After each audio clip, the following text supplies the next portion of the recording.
Kasih karunia dan damai sejahtera dari Allah Bapa kita dan dari anaknya Tuhan Yesus Kristus menyertai kamu sekalian. Amin. Shalom saudara-saudari, sahabatku yang terkasih di dalam nama Tuhan Yesus. Firman Tuhan yang menyapa kita hari ini, hari Selasa tanggal 27 Januari 2026, tertulis di dalam surat Efesus pasal 2 ayat 8 dan ayat 9. Mari sahabatku, kita simak dan renungkan firman Tuhan yang menjadi kekuatan dan inspirasi untuk menjalani hari ini. Demikian. Sebab karena kasih karunia kamu diselamatkan oleh iman. Itu bukan hasil usahamu, tetapi pemberian Allah. Itu bukan hasil pekerjaanmu. Jangan ada orang yang memegahkan diri. Ai sian asini roha do ubahan nama lua hamu dalan hapor seaon.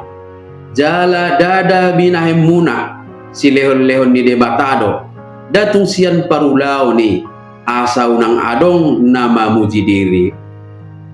Demikian firman Tuhan.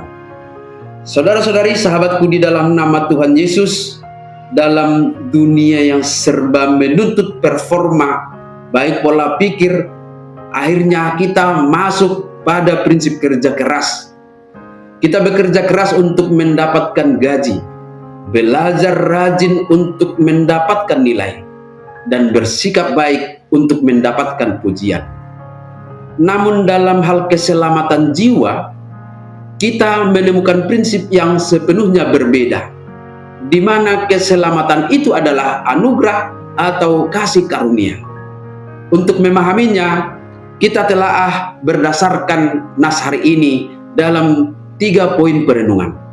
Yang pertama, ditegaskan bahwa keselamatan adalah sebuah pemberian atau gift. Bayangkan seseorang memberi saudara kado ulang tahun. Kado tidak ada dapat dinilai dan tidak pernah bisa dibayar. Jika saudara mencoba membayarnya, namanya bukan lagi kado atau pemberian. Begitu juga dengan Tuhan. Ia memberikan anugerah keselamatan secara gratis kepada kita. Namun harganya sangat mahal karena harus dibayar dengan darah Kristus di kayu salib. Kita tidak sanggup membayarnya. Yang kedua, ditegaskan bahwa keselamatan itu bukan hasil usaha manusia. Banyak orang yang merasa lelah secara rohani karena merasa kurang layak bagi Tuhan. Mereka merasa harus mencari standar tertentu agar Tuhan mau menerima mereka. Hari ini kita harus melepaskan beban itu.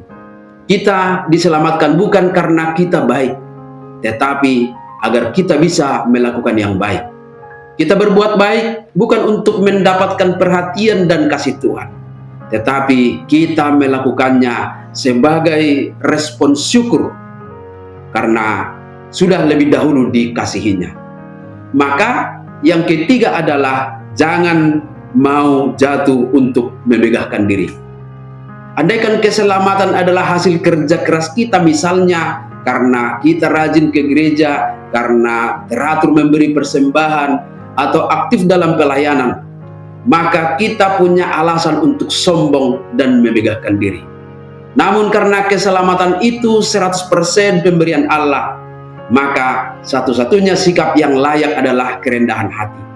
Kita semua adalah orang berdosa yang sama-sama membutuhkan anugerah atau belas kasih untuk sampai kepada Bapa. Ibarat pengemis yang meminta belas kasihan, demikianlah kita di hadapan Tuhan. Jadi tidak ada alasan bagi kita untuk memegahkan diri. Oleh sebab itu, sahabatku semua, mari respon anugerah atau belas kasih Tuhan itu dengan sukacita. Sebab kita memperolehnya bukan karena kita layak, tetapi karena dilayakkan oleh belas kasih-Nya. Tetaplah rendah hati, supaya tidak sedikit pun terbersit dalam pikiran kita bahwa kita lebih baik, kita lebih layak dan lebih benar dari orang lain. Jika terlibat dalam pelayanan, jika rajin beribadah, atau jika melakukan kebaikan-kebaikan hari ini, periksalah motivasi saudara.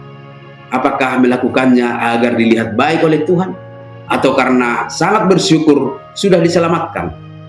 Selamat menerima dan menghidupi anugerah keselamatan dari Tuhan melalui penebusan Yesus Kristus. Amin. Selamat beraktivitas, Tuhan memberkati.